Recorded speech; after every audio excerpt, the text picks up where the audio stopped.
सरकार को अब 1 साल हो गया और जो निर्णय लिए सरकार ने उससे जनता में काफ़ी आक्रोश भी है।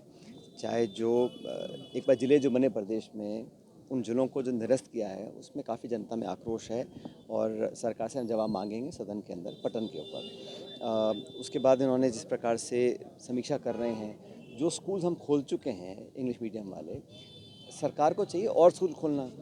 आप स्कूल्स की संख्या को कम करना चाहते हैं और अभी पता पड़ा कि हज़ारों स्कूल ऐसे हैं जहाँ कोई इन्रोलमेंट ही नहीं है। तो जो एजुकेशन पॉलिसी है उसमें जो विवाद हमेशा होते रहे हैं, इंग्लिश मीडियम स्कूल्स को जब बंद करना चाहते हैं, इसको लेकर सरकार को जवाब देना पड़ेगा। और ये विधानसभा सत्र में इन सब महत्वपूर्ण मुद्दों पर हम सरकार को कटघरे में खड़ा करेंगे, जवाब मांगेंगे। मैं चाहूँगा कि सदन चले और सदन के अंदर अपना जवाब सरकार प्रस्तुत करे, क्योंकि जो पब्लिक की जो प्रॉब्लम्स हैं, इश्यूज़ हैं, उनको हम उठाएंगे, मजबूती से उठाएंगे। और साल भर में सरकार ने ऐसा कुछ काम नहीं किया, सिर्फ घोषणा भाषण दिए हैं, इवेंट ऑर्गेनाइज करे हैं, लेकिन जो मूलभूत सुविधाएं हैं, खासकर लॉ एंड ऑर्डर को लेकर, किसान की फसल खरीद को लेकर, यूरिया और बाकी सप्लाई की है, इन सब इश्यूज़ को हम मजबूती से उठाएंगे।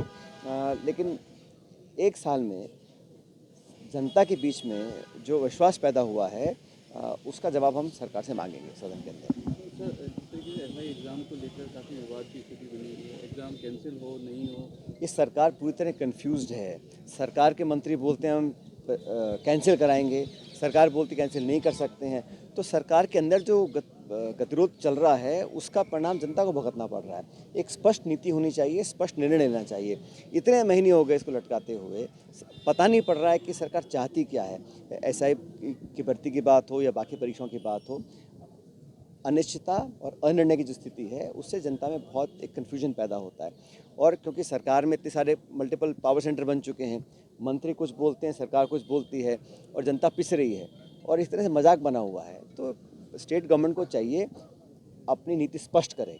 और जिन्होंने जो वादे किए थे, 4 लाख रोजगार की बात की थी, अभी रोज़ मैं अखबार में पढ़ता हूँ कि युवाओं को हम नौकरी देंगे, स्कॉलरशिप्स देंगे, लेकिन धरातल पर कोई भी स्कीम उतर नहीं पा रही है और कहीं ना कहीं सरकार का फेलियर है।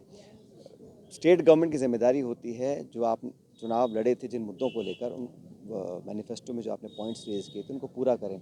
सरकार हर मोर्चे पर फेल रही है और अभी भी मुझे लगता है कि सरकार के अंदर जो डायरेक्शन दिल्ली से आते हैं, सरकार में जो ब्यूरोक्रेसी हावी है, जो जनप्रतिनिधि, जो सत्ताधारी के जो एमएलए विधायक हैं, मंत्री हैं, वो ही अपने आप को असहाय महसूस करते हैं। तो गवर्नेंस जो है बिल्कुल भगवान भरोसे चल रही है यहाँ पर। सर, दिल्ली में नया ऑफिस मिलने जा रहा है आप लोगों को, क्या नए चेहरे और। बहुत लंबे समय के बाद हम लोग अपना जो मुख्यालय है कांग्रेस पार्टी का उसको शिफ्ट कर रहे हैं और 15 तारीख को उसका उद्घाटन खड़गे साहब, सोनिया जी, राहुल गांधी जी करेंगे और मुझे लगता है कि एक नई शुरुआत वहाँ से होगी।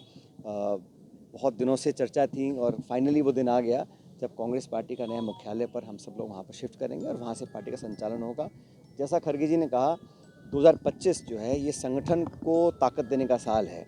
बहुत ज़्यादा चुनाव इस साल नहीं है, तो पूरे साल भर में संगठन को, कार्यकर्ताओं को मेहनत कर कर जो हमारा स्ट्रक्चर है उसको और पुख्ता बनाने का साल है और हम पूरी ताकत के साथ इस काम में जुट जाएंगे। सर, आपके समय पंचायत समितियों में बदलाव हो चुके थे, अब नई सरकार जिलों के बाद में उनमें भी कहीं कहीं लग रही है कि। मंशा देखो आप सरकार की, जो प्रधान, प्रमुख, जिला परिषद, पंचायत समिति में चुनाव होने चाहिए वो समय पर नहीं हो पा रहे हैं। शहरों में चुनाव होने चाहिए उसको डिले कर रहे हैं, कभी परिसीमन के नाम पर, कभी जनसंख्या के नाम पर, कभी सेंसस के नाम पर लगातार डिले कर रहे हैं। केंद्र सरकार ने शुरू किया वन नेशन वन इलेक्शन, वो कब कारगर होगा हमें मालूम नहीं है, लेकिन बहुमत नहीं है सरकार के पास, केंद्र सरकार के पास, सदन के अंदर, पार्लियामेंट में, कि उसको पारित कर पाएँ।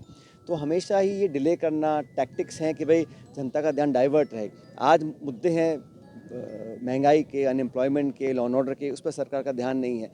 बस नए नए जो है जुल्मे देने का उनका काम है। और ये जो परिसीमन का काम है, सरकार को स्पष्ट करना चाहिए ना, क्योंकि जो जनप्रतिनिधि चुनकर जाते हैं उनका कार्यकाल ख़त्म हो गया, वहाँ पे फिर अधिकारी बैठते हैं और जनता की जो आवाज़ है वो नहीं पहुँच पाती है। सर, प्रियंका जी पर जिस तरीके से कमेंट किया। हम सब कह चुके हैं, बड़ा निंदनीय है। और मुझे आश्चर्य इस बात का है कि जो स्टेटमेंट प्रियंका जी के बारे में बोला गया, उसका खंडन या उससे दूरी बनाने का काम भाजपा के शीर्ष नेतृत्व को करना चाहिए। इससे बुरी बात क्या हो सकती है? क्या स्तर पहुंच गया राजनीति का? चुनाव से पहले आप नेताओं को इस प्रकार की भाषा का प्रयोग करना, और भाजपा का जो लीडरशिप है वो ना तो उसके लिए माफ़ी मांग रहा है, ना उस बयान से अपने आप को दूर कर रहा है। मतलब पूरी भाजपा उस प्रकार की मानसिकता को लेकर आगे बढ़ रही है। महिलाओं का जो उन्होंने निरादर और सम्मान को ठेस पहुंचाई है, उसका जवाब जनता देगी।